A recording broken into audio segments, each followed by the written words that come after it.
Evening, James. Not long to go now. Yeah, March coming into, or it'll be March this week coming, I suppose. So yeah, it's just about here. Could do with the weather being a tad warmer, but Yep. that's always a common complaint at this time of year. So yeah, not too Well, far to go. another complaint I've had is I've had a number of people say to me, both message me and even going around the supermarket, believe it or not, in Galashiels. I've been asked when you're doing your next live, and I've been like, I honestly haven't been able to give an answer because I know you've been busy, I've been busy. Yeah, Um, yeah, but the my last attention. time the last time we had a chat was when That would have been 2 or 3 weeks ago at the. February the 4th. That's that. Yeah, it will be the Yes, best part of a month ago. it Couldn't was remember. our. You come on the. And what was the event?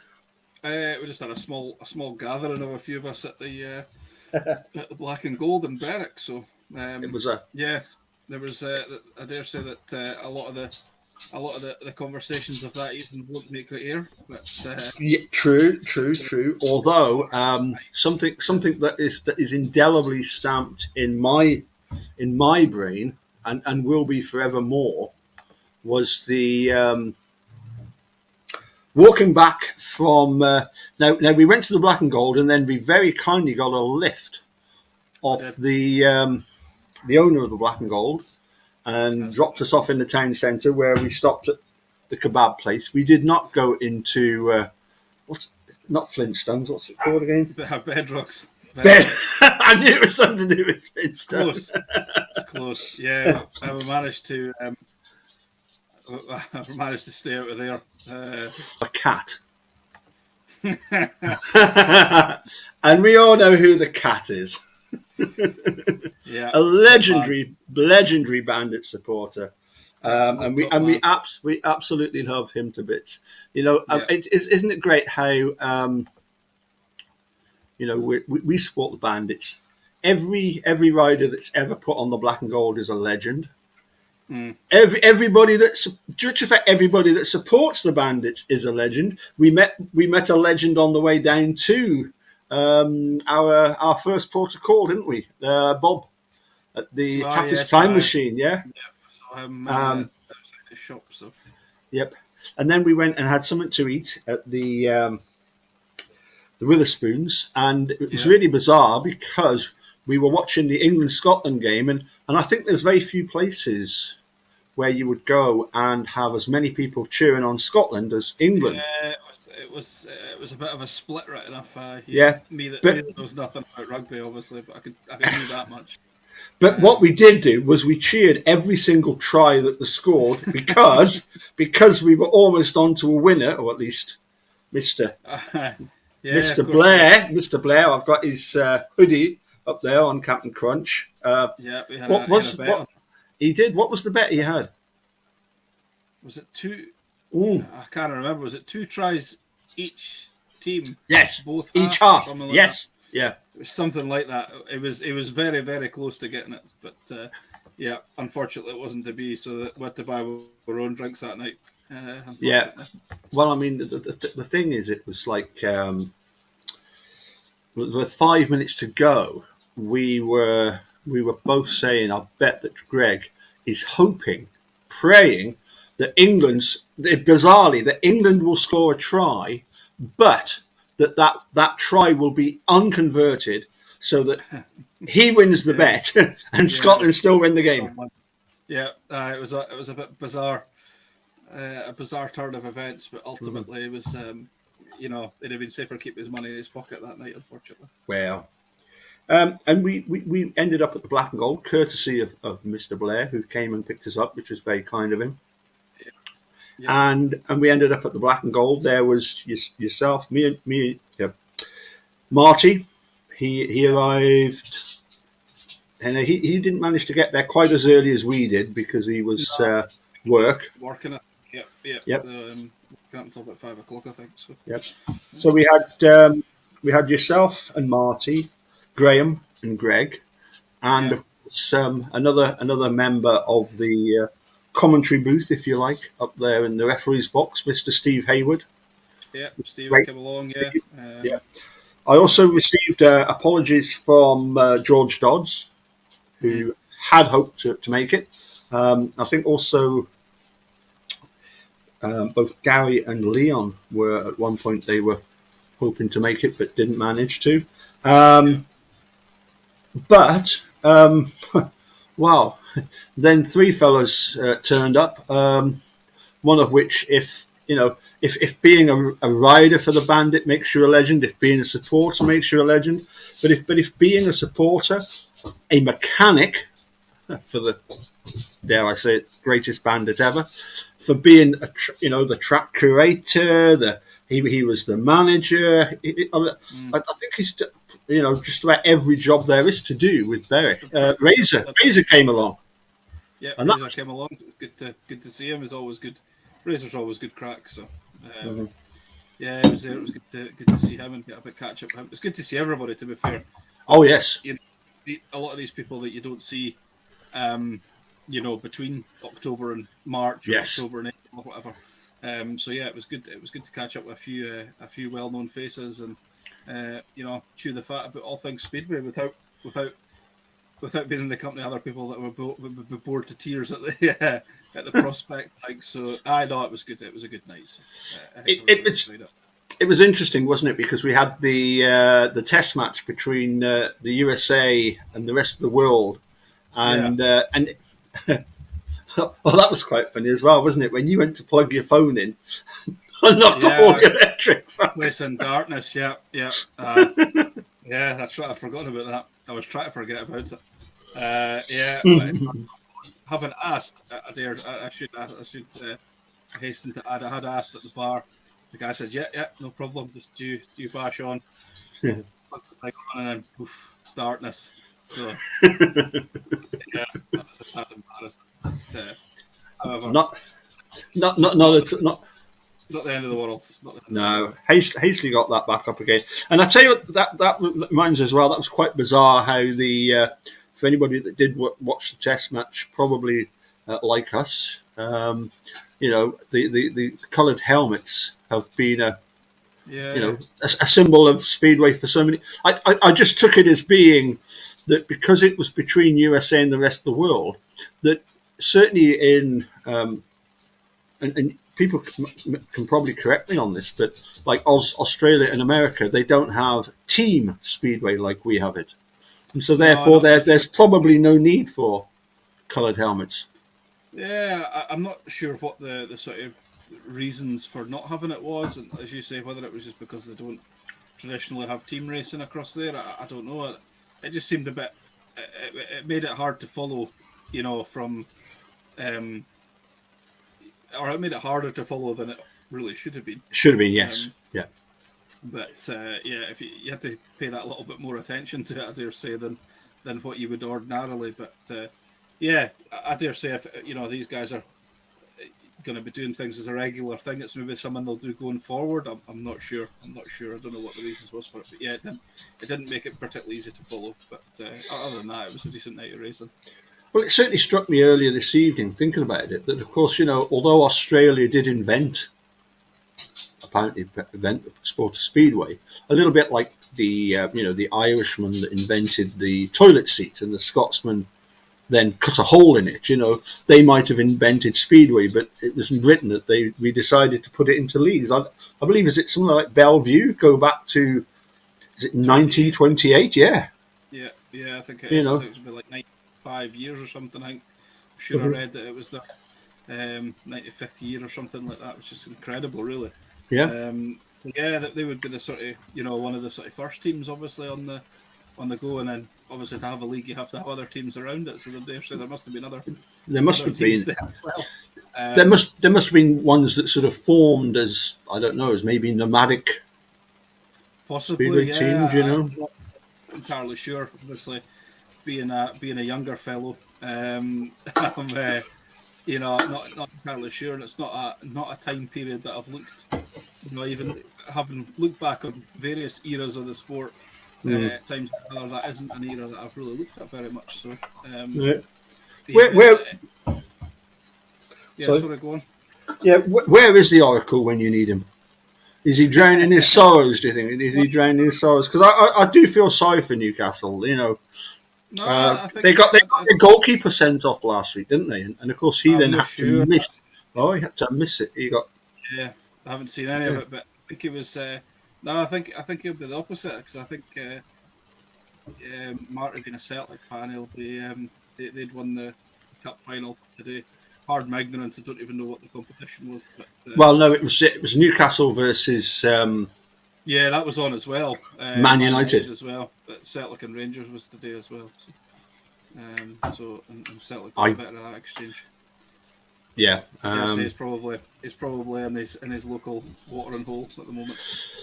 Oh well, if in that case then, if his Scottish team won and his English team didn't, I suppose it's it's sort of break even as it were. Yeah, aye, Yep. 2 3 isn't bad. Yep. But then, obviously at the Black and Gold, we were joined by none other than Scott and Jamie, Yeah, yeah, they're good enough which to, which to come along. well, apparently they were on their way to Newcastle to pick up the old man, but the plane was delayed, so they had to then Yeah, flight was delayed. just hang around, which was it would have been great to have seen Mark. I honestly don't think I'll have spoken to him since 1990. Right. Yeah, the only other occasion I had any contact with him was through Scott, and it was through a Peter Waite organised party disco up at the Grove, Oh yeah, and seen the news on that. Scott was very young then, uh, teenager, late teens, early 20s, and he came up and asked for a track by ECDC, and I said, absolutely no problem, mate. But could you do me a favour? Send my best wishes to your old man. And he said, yeah, I'll do that. And he replied back apparently with, yeah, I remember you, that the mad professor. Um, now, I want to first of all, well, obviously mention with you, discuss recent events. Your latest blog. It's been a while since you had a Yeah, blog on the Bandits website, and yeah, just we always look forward to them, don't we? well, I dare say some people do. I It's do. I no, do. it hasn't been a little while since I did one. It was the best part of a month, but to be honest, there hadn't been much happening, of note. So a lot of the time, I don't like putting stuff out there just for the sake of putting it out there because you just end up. I mean, I end up rambling a lot of rubbish anyway, but you just end up rambling even more. If there's no actual substance behind it. So I felt that the time was right to put something out, and luckily for me, my esteemed colleagues on the website had been keeping everybody informed in my absence. So Yeah, but in yeah, fairness, I would say that if for example, I remember once the minister at St John's Church here in Galashiels got in touch and said, Paul, could you talk for a couple of minutes about your chosen subject of music for a couple of minutes? And I'm like, I could easily talk for hours on end, and I'm sure you could do the same when it comes to Speedway. oh I, yeah, I think, to be honest, the main point is you've been so busy. It's difficult to find the yeah. time.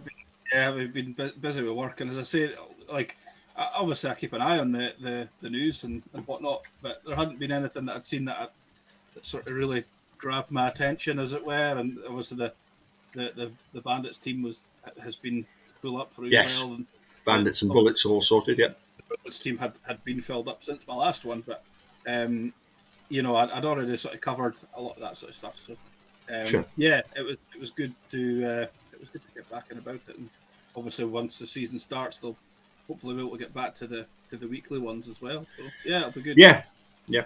You normally do them. Is it on a Tuesday? You normally put out a I usually try to, yeah, but it is very much when I can, whenever I can slot them in, and obviously they'll be the ones to do for the program, which are ultimately, more important because there's more of a deadline with them, obviously. sure. Yeah, to try to get them out. But yeah, as I say, it was. I felt that last couple of weeks I've been kind of itching to get back to it, but there's been other factors that I've not been able to. But, Sure. it was good to get back about it, and it seems to have generated a bit of interest. So that's always good from that standpoint. If you can get people talking, whether it's good or bad, if people are talking about it, then it's always it's always a positive thing, I think. Sure. And what's the what I would say is the main gist of what you're talking about, of course, is how is particularly Speedway in this country beginning to turn the corner, if you like, in that at one time we didn't see any of the foreign stars, Yeah, certainly not the Grand Prix riders, riding in the UK, which to me seemed bizarre because for a lot of them they became great Grand Prix riders because they were riding in yeah, various leagues, including British League, where the tracks are so varied. yeah. I still maintain that and I've said this before. I still Mm, maintain that Britain has got something to offer. These guys that are looking absolutely. to improve. Yeah. And I know that like say Bartosz Schmarzlik's never, well, for a very very brief spell with Birmingham, never really rode across here. Artem Laguta obviously hasn't ridden here. And a lot of those guys have. But when you look down through the sort of last, over the last sort of Hmm. 20, 30 years, just about all of those guys would probably have not only ridden in Britain, but also believe that they would credit their time in Britain for making them better riders to get to that level. So, in terms of world championships and such like, but yeah, everybody wants to see the best riders. I don't know why anybody that says differently um, is lying. To be honest, I mean, you want to see the top guys riding in the top league in this country. Yeah. Um, and I know that obviously with Emil Sayfutdinov, I understand the contentious nature of like why people wouldn't want to, but like but this is Speedway, this isn't politics, so there's enough politics ruining everything without it ruining the sport as well. So I'm all for it personally. Well, I I mean, think you, it's great for the sport, and I think most people are in of the same mindset, to be honest. yeah, it is a difficult one because, of course, there have been embargoes, sporting embargoes in the past, Yeah, which have either been successful or obviously some people would say, well, it was always going to get resolved anyway. But no, for me, I, I don't even know if I'm fair saying this, but yourself and Marty, you've been across to Europe to see the Grand Prix. For me, Team Speedway has always been bigger than any kind of going to an individual yeah, event. I've not been to any. I've never been to a Grand Prix. I've been to right. very few riders' championships. For me, it's Mm. it's Berwick first, Berwick second, Berwick third, and Speedway. But it just happens to be Yeah, Speedway that they're doing. But yeah. it's I understand that, to be honest. Like, to be fair, like I always maintain that I do prefer watching team racing. yeah, There's something about it. yeah, I can't quite pinpoint it, but to be fair, like, but then again, there is something quite special about going to these places, to Grand Prix, and seeing the best riders on the hopefully the best tracks, and tearing it up, and you can be royally entertained. But yeah, yeah, it doesn't compare to, and as good as that is, it's not the same as watching team racing, and particularly your own team. I don't think, but certainly, getting back to those riders, you want to see those guys in your team. I mean, if I dare say, even if you're a kind of casual fan of Speedway, and you sort of follow it, or follow it but not necessarily go, that has to make a huge difference. The signing of Emil Sayfutdinov for Ipswich, there has to be people in that area that are casual fans that will all of a sudden be regulars. You know what I mean? It's gonna that type of signing is what puts people there, puts bums in seats, as they say, Mhm. and Yeah. that's ultimately the game that we're all in. To try and get as many people, as many grandstands packed up and down the country. And as I say, that type of signing is what does it. And again, but that shouldn't it shouldn't matter where he's from or where he was born or anything like that. Nothing should be stopping that. So But, I but, think but anyone correct correct me if I'm wrong. If I'm wrong, but isn't Scott Nichols around about the same area in Ipswich? I mean, he's are round they are they about there. are they do they send each other birthday cards and Christmas cards and stuff? I I can't think they've kind of imagine. Have they kind of kind of gotten over it now. kissed and made up? Have they? Oh, okay. I think so. I think it was just handbags more than anything. Well, I think for me, bizarrely, what I remember watching it live and thinking, "Go on, Scott, you go and lay into him," and it was Scott that ended up on the floor. You know, Yeah, what a big girl's blouse he is, eh? I never. He wears a few blouses, but no, it's. I think that I think they've both sort of spoken about it, and I think they Yeah, can probably both joke moved about it on, now. moved on. It's one of Yeah. those things. It is, isn't it? It's bizarre, isn't it? How like as fans, one week we could be booing a rider, the next week he could be guesting for us. I know it's one of the things. Don't get me wrong. I think a bit of needle like that. I think unless it gets out of hand. Yeah, it is. I think those guys have moved on from that. They're a bit older and a bit more hindsight. I think the benefit back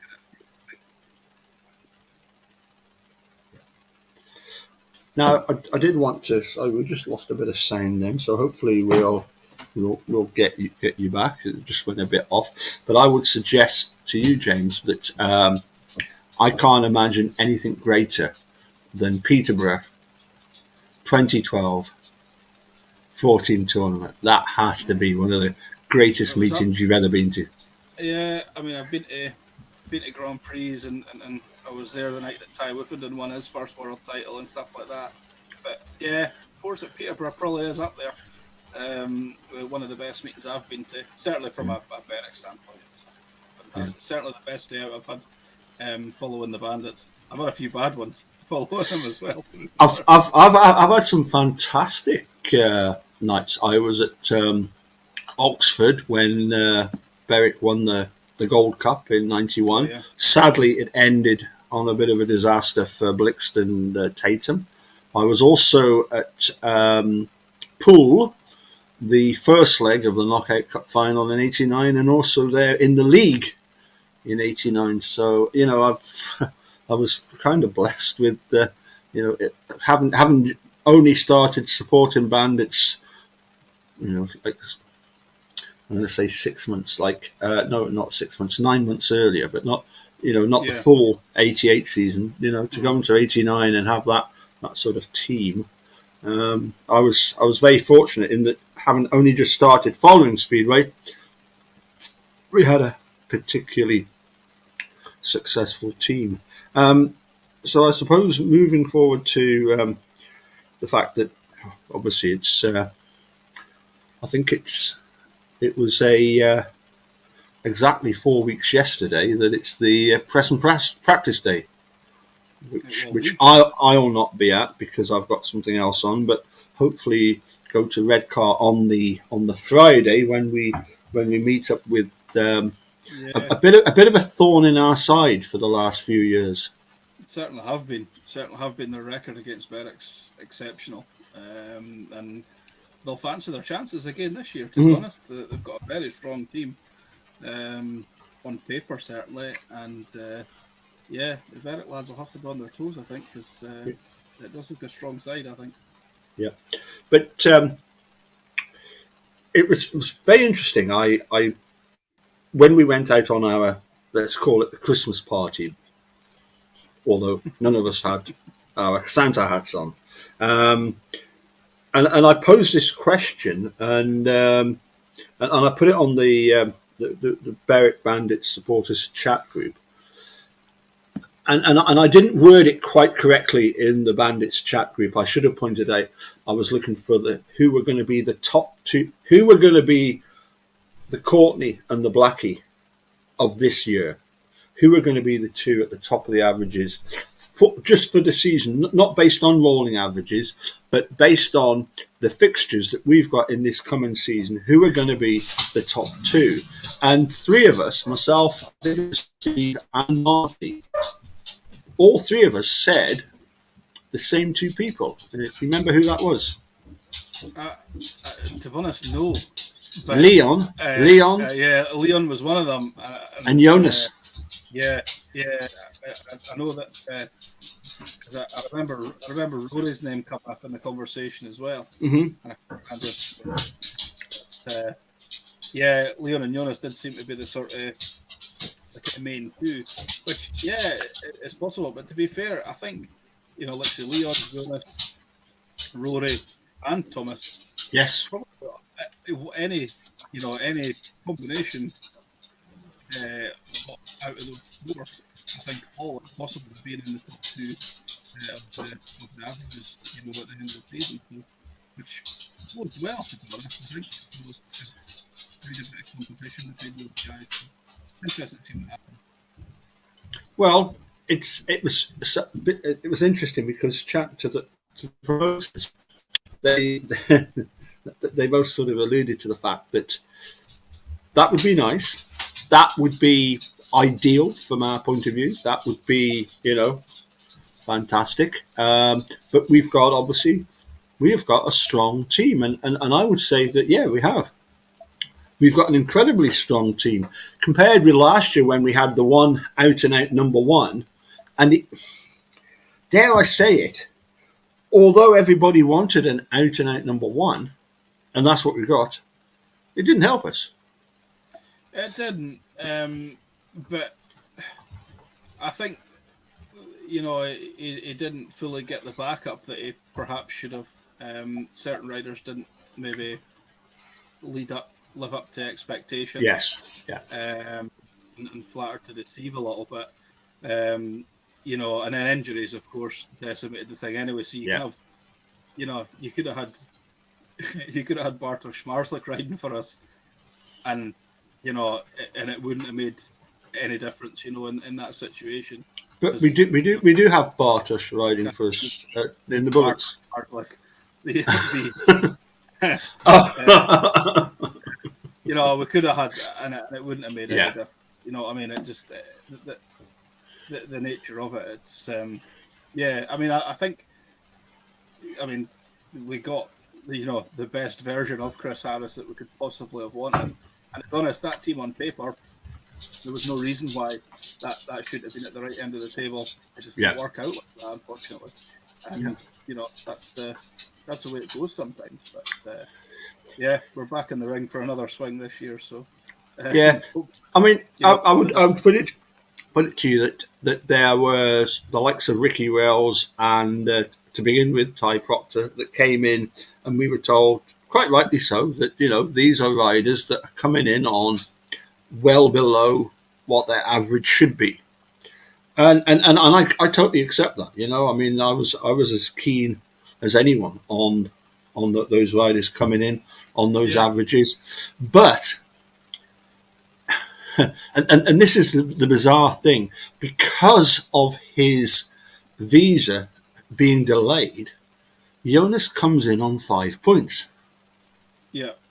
If anybody is going to, accuse the Bandits of fitting somebody in that's well below his average, as we've probably looked at one or two of the other teams and said, well, how did they manage that? They must be looking at the Bandits going, wow, they've got Jonas in on a 5 point average. Yeah. How did they manage that? Yeah, it's one of those things. It's the one good thing maybe to come out of him. Out of him not getting his visa as early. So obviously he wasn't enough to do enough meetings to get an average. So he reversed back to a 5. So, but I know somebody that did do a list of his scores, and that was yourself. Yeah. And I believe his average was 7.5. was nearer. It was around about 7. I don't have the Yeah, data to hand, but yeah. yeah, it was around about 7 for the The 5 few meetings that he meetings. did, Yeah, yeah, yeah. or whatever it was that he done. So yeah, that bodes well. But and to be honest, the one thing I would say is I don't think he ever fully got to grips with Sheffield. Oh no, You he know, was and far more coming confident away from home, wasn't he? he was far more proficient away from home. I Yeah. don't think it was on the road 2 meetings at home. I think maybe Hmm. 2 or 3, maybe I can't remember. But it wasn't. It didn't look. It looked like he was going to take 2 or 3 meetings to get to grips with it. Is my point. And I'm Yeah. not criticising him at all, Oh no, because he will get to grips with it, and ultimately, if he can do that, then and carry on that sort of form, yeah. yeah, happy days. But yeah, it will be interesting because I think he is a better rider than his starting average. So Well, yeah, that's my first point is that I believe in Jonas because of the fact that he's starting on such a low average, and clearly his average is true average is going to end up being a lot better, which is going to be good for him. It's going to be good for the Bandits. And as for Leon, I mean, what more can we say about a young lad who, in 2 British finals, was completely unbeaten, and that yeah, included several restarts. He outgated everyone yeah, in yeah. both It was, finals. You know, absolutely both of those phenomenal. both of those meetings, he was tremendous, Hmm. and fully deserving. To win those meetings, and he's on an upward trajectory as well, and you want to always see him keep that momentum going. And it'd be nice to see him, progress, and yeah, it'd be nice to see him get maybe even pushing for number one spot in the team because I think that'll probably be his aim for the season over to do that. So Well, I will just take you back to the very first meeting of the season we had last year against Birmingham, and Gary, Father Gary, team manager, was asked that same question. What are you expecting of Leon?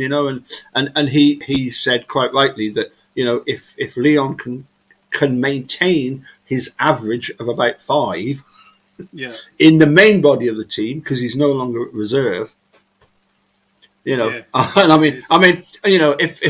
if we're talking exceeds expectation, Leon is the Yeah, I mean, epitome of that, isn't he? yeah, he's done well. He's done really well. And he's progressed steadily year on year. And it's a cliche, but it's a big season for him coming up. I think, as captain and that as well, he's going to have additional responsibilities with that. So, yeah, there's a bit of pressure on him this year, I think. But it was something that he'll take in his stride as he usually does. So, yeah, I think he'll be okay. I think he'll do all right. He'll be there or Well, thereabouts. the one thing that always always shines through with Berwick is, and I dare say other promotions, other clubs have that same backup, but the wealth of knowledge that you have at Berwick, Oh yeah, it's where yeah, it's like every rider that's ever ridden for Berwick is welcome yeah. at Berwick to come along. Mm. And you look at the number of people in the pits nowadays. Given the advice and all that kind of stuff. You know for a fact Leon is going to be well looked after and mentored, not just Yeah, by his dad but by everybody involved. yeah. It's going to I, have different sets of eyes looking at different things for him, and that can only be, it can only be a good thing, if he and, takes that on board. and for me, appointing him as captain, it said, look, you're not only a fantastic rider, but we think you're going to be a fantastic leader because Yeah, you're going to be able to say to the other riders, that's say you see that heat that I just won, and I came from the back and went past them on the third and fourth bends, or the first second bends, or just that's how we do it. This is the yeah, Berwick way. We it's Well, nobody's done more laps of Shieldfield than Leon, other than Ian Ray. Ian Ray probably. So Yeah, it does it makes sense, and yeah, but one of the younger captains certainly that there's probably ever been, but you know what, he's probably at a stage where that's what he wants to do. So, why not let him have it? And then, well, there's plenty of other guys around about him that'll be willing to help as well. Guys like Thomas, yeah, guys like Rory that have been in yes, the go for a long time, and their experience as well. So it's not like all of that responsibility will fall on his shoulders. It's he'll have yeah. these guys to bounce off as well, which can only help him as well. So yeah, it I'm, should I'm, shape up to be okay. I must admit, I'm both excited at Rory Schlein coming to ride for us. He rode for us in one meeting when he was 16, apparently, and this is the first time back. Um, I might sound a bit controversial, but my only concern is that and this maybe isn't the case this time round, but we have had riders who, in the twilight of their career, in the last year of them being in their career, Yeah, haven't ridden, understandably, to the standard that they were before. So, it was interesting. As soon as we signed Rory Schlein, I messaged Aaron Summers and asked him that question about, do you think Rory coming back to Speedway and riding for the Bandits is that a bit like yourself? Was it a case of, you suddenly realised that you actually wanted to ride Speedway and enjoyed it? And he said, totally. That's exactly what it was. So I think I think if he said he's a year away, he'll have had time to kind of reflect and realise how much he's missed it, and that mhm. maybe come back with a sort of a a newfound Enthusiasm. passion Yeah, for it. yeah, Enthusiasm, probably a better word for it. So I think you know the, the type of rider that he is. I think you know what you're going to get, and as long as he delivers that, nobody can be disappointed. You know what I mean? It's not. I think there'll be a level of expectation there, and as long as he's at that level, then I don't think you can ask for much more. yeah, I generally think he'll be a. I think he'll be okay. I honestly think he'll be okay, to be fair. yeah. Jonas, I must admit, I've actually been on about him for, I would say that, well, certainly last season I mentioned him as being, Mm-hmm. I would love to see him back at Shielfield, Yeah, particularly as last year he actually increased his average at yeah, Kingsland. yeah, yeah. It's Thomas. Sorry, at Kingsland. So, who did I say? Jonas. Oh, sorry, yes, Thomas. Yeah, Thomas, yes. Thomas. If Thomas can become the Danish gating tart that Klaus Christensen was, and if you can do even better than Klaus, that would be fantastic, wouldn't it? Yeah, Thomas is a proven commodity around Shielfield. Yeah. He's had good meetings there, and he is a quality performer. And yeah, I know there's been sort of questions that come over his starting average and stuff like that.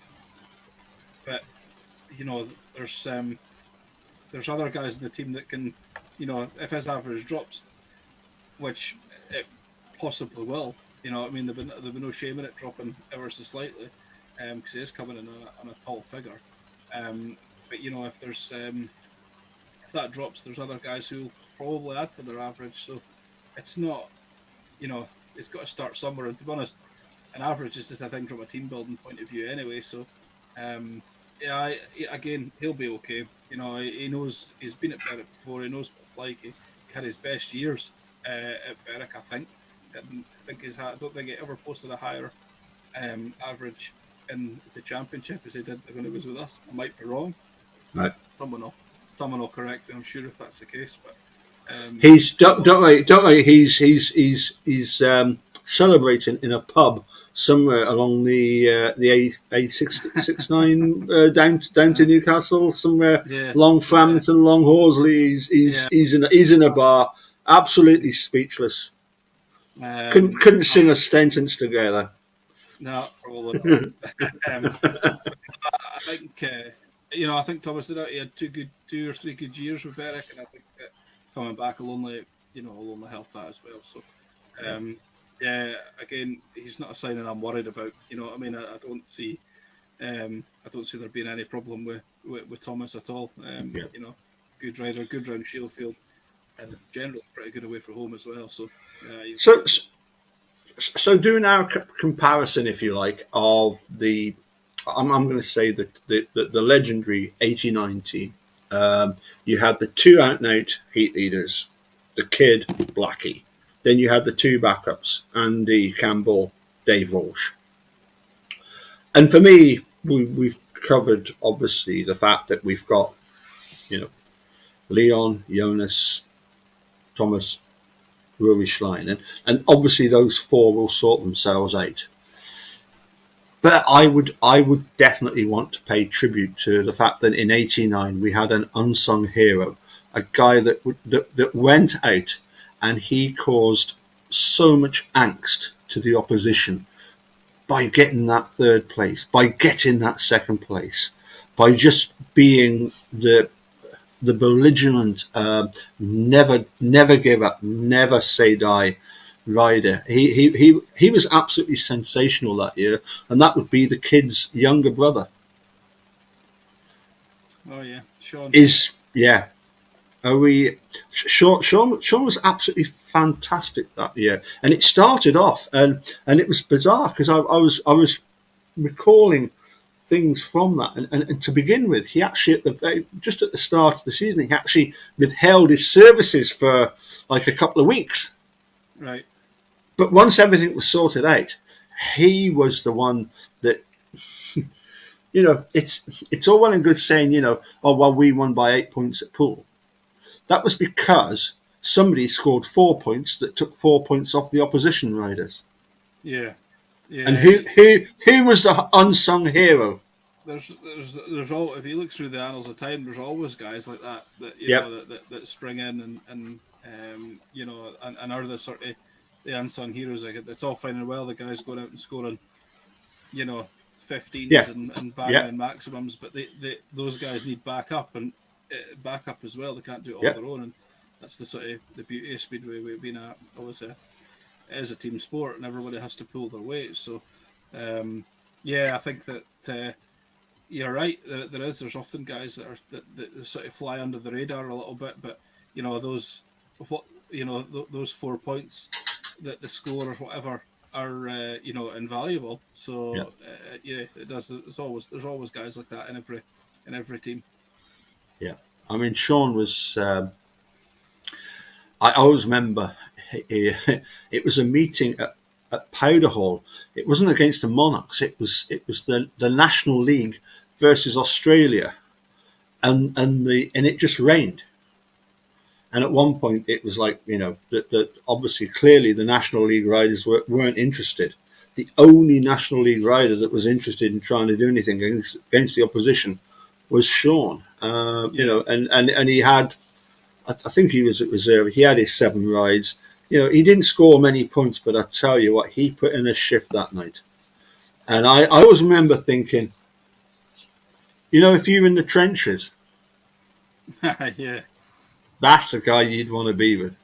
yeah. He was, There's always these guys that and I always maintain that when we spoke about them before, you know, Speedway isn't always about your Nicky Pedersens and your Tony Rickardsons and all these. Not every rider can be that, but a lot of the time it is about these sort of guys that put in workman-like performances, and score the vital points that that others don't, and perhaps beat guys that they maybe shouldn't, and pull pull off the impossible for their team. So yeah, it's more about these guys and these sort of, as you say, unsung heroes throughout time. So yeah, the sport's full of them, or has been. There's been many of them over the years. can I play you a wee clip? Hopefully, I'll get the right clip of with a bit of Jonas. I think. Well, I've got 3 marked here: Heat 2, Heat 3, Heat 5. I It's 10 suspect. to 10. It's 10 to 10, Paul, so you better pick one of them. Yes, yeah. I'm going to very quickly nip across and get a quick beer, and I think I've got a couple of final questions. That was it. If I forget, remind me, because we were on about the the Grand Prix stars coming across. One thing that did occur to me was the fact that if we have the Grand Prix stars across, I always remember Peter Waite telling me, you know, you'll never see these top riders at Berwick again in the Border-Napolis. Yeah. And I'm sure you were there that night when Mark Laram won the I was. Border-Napolis in pouring rain and beat Andy Smith, I who, was let's there. be fair to Andy Smith, he was a top class rider. For Mark Top class Laram to rider, do what he wasn't did, he he? was a Grand Prix star. And I think Alan Mogridge was in the same race, was he not? I think he Yeah, was to begin with. I think he maybe yeah. got excluded. I think he maybe came off and got excluded. I Yeah, can't remember. yeah. It was so Finished it wet. back. It was absolutely It pouring, was. chucking it down with rain. I remember that night vividly. Like, yeah. So, Yeah, yeah, um, yeah. It is. It's changed days from that sort of things, and it tends to be kind of few and far between where you get these things. But although, yeah, in fairness, we'll say that the likes of Stuart Robson testimonial coming up, yeah. completely different testimonial, obviously. But the lineup for that is top quality. So, maybe it is. Maybe the times are changing. Well, I'm glad you mentioned that because that was one of the things that we was on our to-do list was to mention Yeah, yeah, Stuart Robson's absolutely. testimonial. So I'm glad you've mentioned that. That's That's another box ticked. Now, another box. Yeah. would you prefer Jonas Heat 2 or Cantaloupe Island?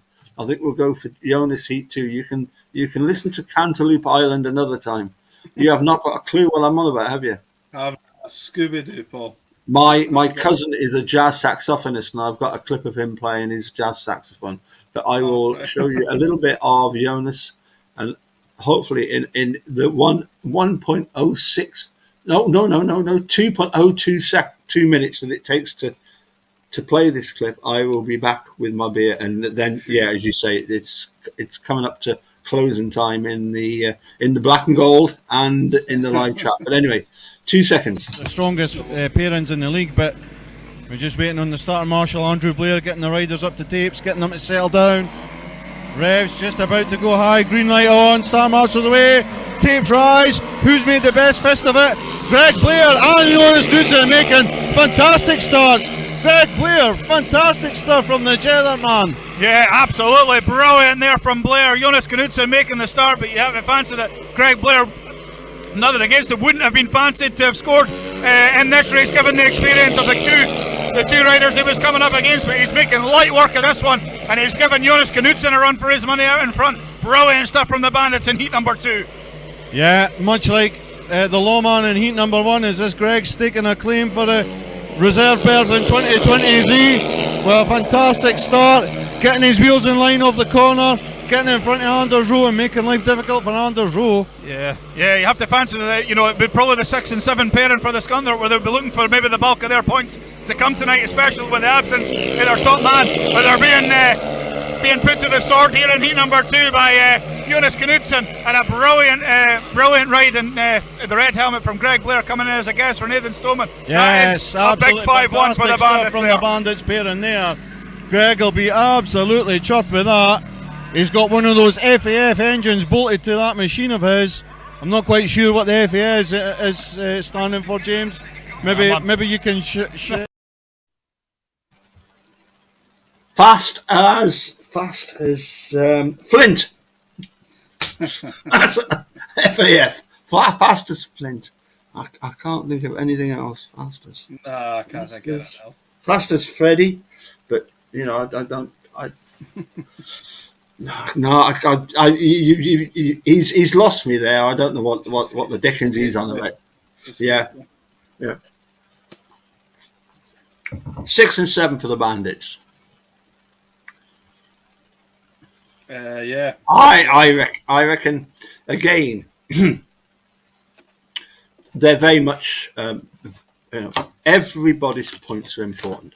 But I saw enough from Nathan Stoneman leading up to his crash to lead me to believe that he is definitely, he could well be the Scott Robson of our team. If I mean, the thing is with Nathan, what I sort of particularly liked about and what I saw of him was, even if he was at the back, he's not one of those guys that tails off and gives up Yeah, yeah, and pulls up the centre green. He's gonna race you to the line, eh? yeah. And we've had, countless riders like that over the years. That and we appreciate the effort that these guys put in, and if the effort's there, like I was beginning to get the impression that had Nathan not gotten hurt, you got the impression that he was going to actually, rattle in a score that was maybe more indicative of his efforts, because I don't think we saw I don't know what his best score was, but whatever he scored, it would have been worth a lot more, I'm sure, for the effort that he put in. So, well, he certainly scored plenty against us, riding for. I think it was for Oxford against us. yeah, I think you're He right. got something like 6 paid 8 or something like that. It was a good score. Admittedly, what I think another thing that we found last year, and I mean, I'll be honest with you, I'm a huge Kyle Bickley fan, and I would have loved to seen him progress the way that he would want to progress, and we saw, the way he passed Craig Cook, against Glasgow. Yeah. There were certainly flashes of it, and I hope for Kyle's sake that the move to Edinburgh is a good one for him. I think that there's a good rider in there somewhere with him. And I don't think he has progressed as much as he would like, or as much as people would have expected. But then it's maybe that expectation that's stunted him a little bit. I don't know. It really is an enigma, isn't it? Because obviously, coming from the same team that had Dan Bewley, people make that comparison, which for me is totally unfair. Because some riders, as in every path in life, you'll come across people who are take that little bit longer to get where they're going, and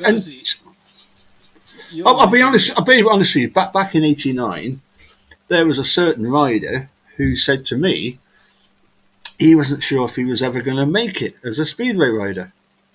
Yeah, and then you look at the career of Kevin Little, and it wasn't pulling up daisies to begin with. But I think he's the only rider that's like won championships with. I think it's respect, or he's certainly won plenty of championships, but he's also ridden, I think it was for every team of. There was like the 6, wasn't there? There was the northern teams. Yeah, the 6 northern teams. And it was just a good example of somebody that sometimes they just take a while to get used to what's required of them, and to really gain that confidence and feel that they belong. Yeah, I think there's always going to be that sort of bit of with some riders that they sort of stagnate at a level, and then all of a sudden, or you think they've stagnated at a level, and then they have this one season where they sort of burst onto the something clicks for them, and it all just kind of falls into place for them. I suppose you can look at, like, say, the season that Leon had, a couple of years ago. That was probably his sort of, defining season, and then he was able to, build on that, and and still is, obviously. I think, that there was always the hope that would maybe happen for somebody like Kyle, but, he needn't be too disheartened because he's still young enough. You only need to look at riders like Jason Doyle. He was never fancied to be a Grand Prix rider. Didn't he was often overshadowed by the likes of Chris Holder and Darcy Ward and things, other guys that were around about him. and he would probably be in his. I don't know how old he was when everything sort of began to kind of come into place for him. But the point being, Yeah. he didn't burst out of the scene as a teenager, expected to do, all the great things that he went on to achieve. That came, later in his career and at a time when maybe people didn't expect it. So, and he has a world championship to show for it. So, it does, it doesn't always have to happen overnight, but that's not to say it won't happen at all. Yep. So for me, Nathan, and then obviously we've got Connor, and I think Connor's going to be a great addition. Yeah, Because I think he's another rider that's all action and 100% effort. So again, Yep. the type of rider we like at Berwick. So Yep. I think he'll fit in fine. and bizarrely, you might remember that I was touting the fact that for me, the Berwick team of next year in the middle of last year would have at 6 and 7 a certain Lee Complin and Ace Piper. You are And a good opponent, yeah. isn't that interesting how they ended up together, but not for us, but for Glasgow.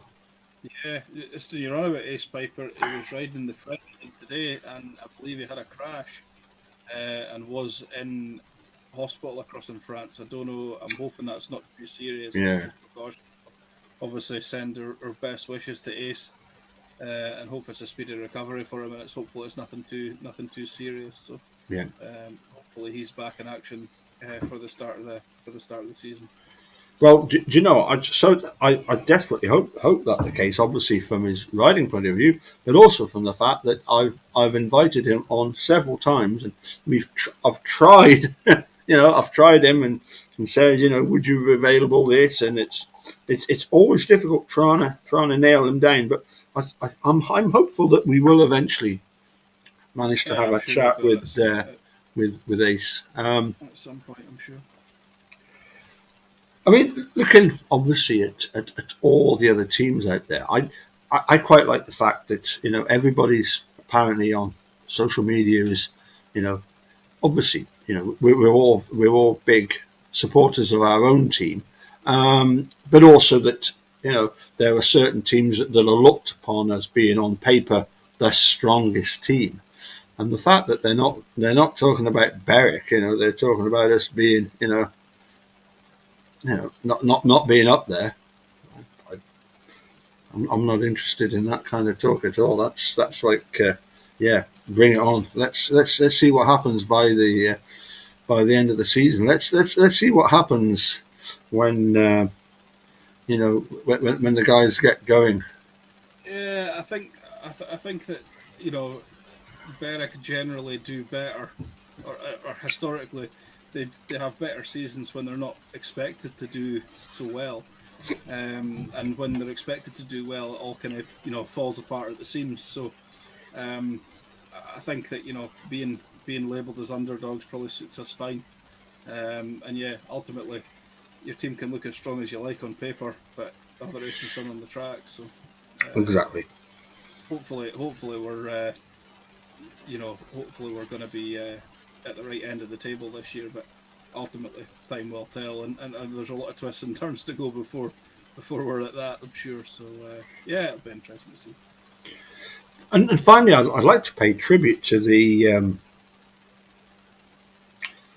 Berwick's George Dodds put up a post about the sponsorship of the Berwick Bandits, and it was just an endless list. I mean, whether you've donated, I don't know, a packet of polos or several £100, several thousand, whatever. It just shows how much. Oh, there's a lot of people that support it and sponsor it, and ultimately it wouldn't be on the go without these people, and conversely, without the hard work of the people at the sort of coalface, if you like, procuring these sponsors as well. Yep. So yeah, a lot of work that goes in that's unseen, and you talk about unsung heroes. there's a lot of guys at the club that do work that's not necessarily out on the track. But, work behind the scenes that goes unnoticed as well. So, and that's the sort of the fruit of that labour, I suppose, as well. So yeah, it's good to see. Well, James, I have kept you for well over an hour. Yes, we are just over the hour mark, so I think it's time that we let you retire and have a good night's sleep and look forward to work tomorrow. Oh yes, back to the grindstone tomorrow. So. I must admit, I every time I look back on the 4th of February, it just puts a big smile on my face. I thoroughly enjoyed that. It was a good night, and I woke up the next morning without a hangover, so that was always a bonus. So.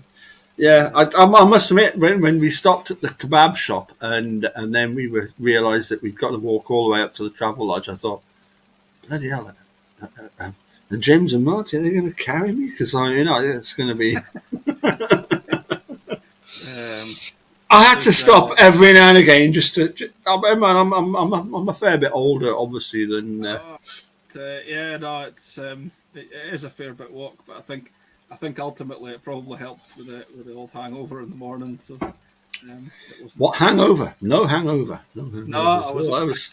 Touch wood. I had visions of being a write-off that day, but it wasn't too bad actually. No. Oh, you were sensible though. You were having a. You weren't. Actually, you weren't that sensible because you did accept that the first beer I gave you and the one I gave you at the end. But they were like rocket fuel. I don't know what you were trying to do to me. I was just to initiate you into the school of Capaldi drinking. The ways of the mad professor. Eh? Exactly.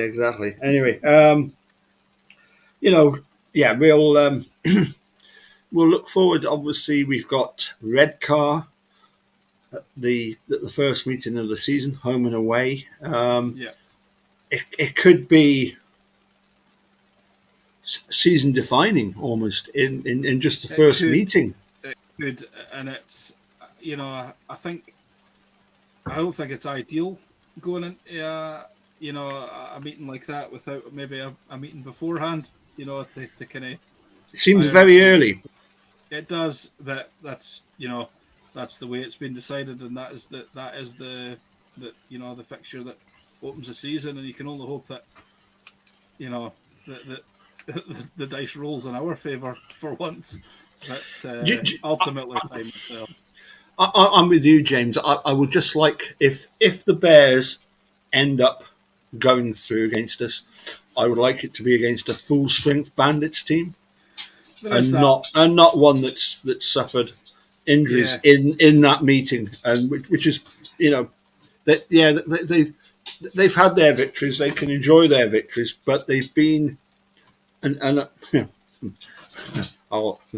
don't know if this will annoy Gavin, but they've been somewhat hollow victories because it's been against a very much weakened Bandits team, and that's not their fault, obviously. No. Obviously, it's not. You can only think of it, but yeah, I mean, it's fair to say that particularly last year and the year before, I think possibly. Yeah. We lost Jai in that meeting, and I can't remember what we lost by, but had he been fit, but it's a meeting that we would have won.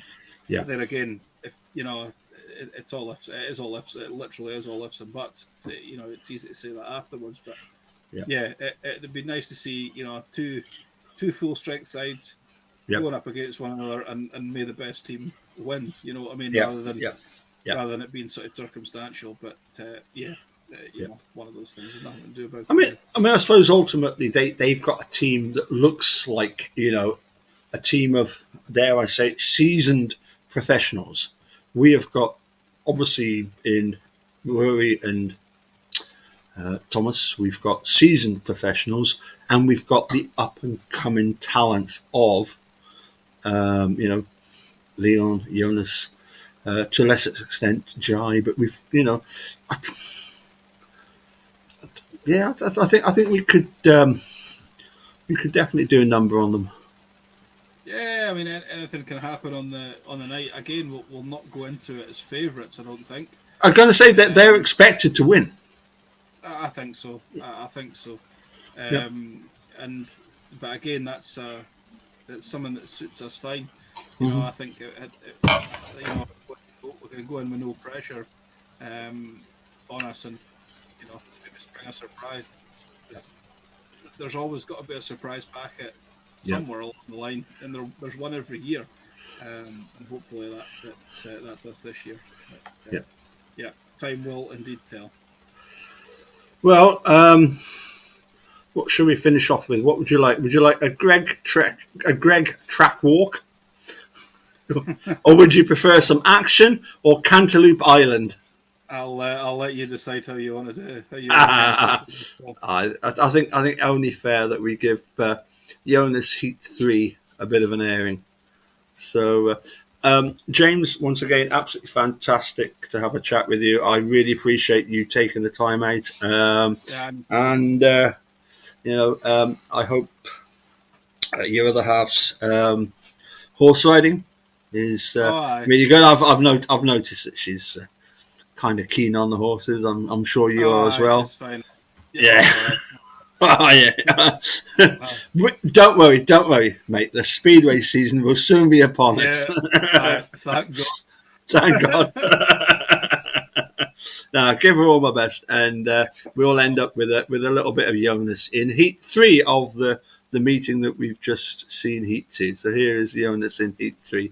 And thanks to everybody that's tuned in. Hopefully we'll get back to more regular live chats, and hopefully, well, I hope that Greg Blair soon gets to feeling a bit better. He was saying that he's not feeling too good at the moment, but if you're not going to feel too good, do it at the start of the season rather before it starts. And he'll be fine in a couple of weeks' time, I'm sure. Yeah, Jeddat's finest. Anyway, here we go with Mr. Knudsen in Heat 3. James, many thanks. Catch you again soon. Thanks, Paul. Cheers. What happens in the rerun of Heat number 4? The Bandits, Heat number 3 rather. The Bandits 4 points to the good following that 5-1 the last one. What's going to happen here? Yeah, Rev's just about to go high. Green light on, Star Marshal away, tapes rise. Jonas Knudsen making a much better start of it there. And the Bandits lads absolutely screaming from the tapes. Settling down for a 5-1 down the back straight, James. Commentators curse at its finest there. Jonas Knudsen like an absolute rocket ship out of gate number 1, doing the business, and he's got riders queuing up all over the back of him. Jake Allen on the inside, James Wright on the outside. Jonas Knudsen's going to have eyes in the back of his head if he's going to hold on to this one. Here comes James Wright coming around for the big blast around turns 3 and 4. Knudsen holds firm. What's going to happen here?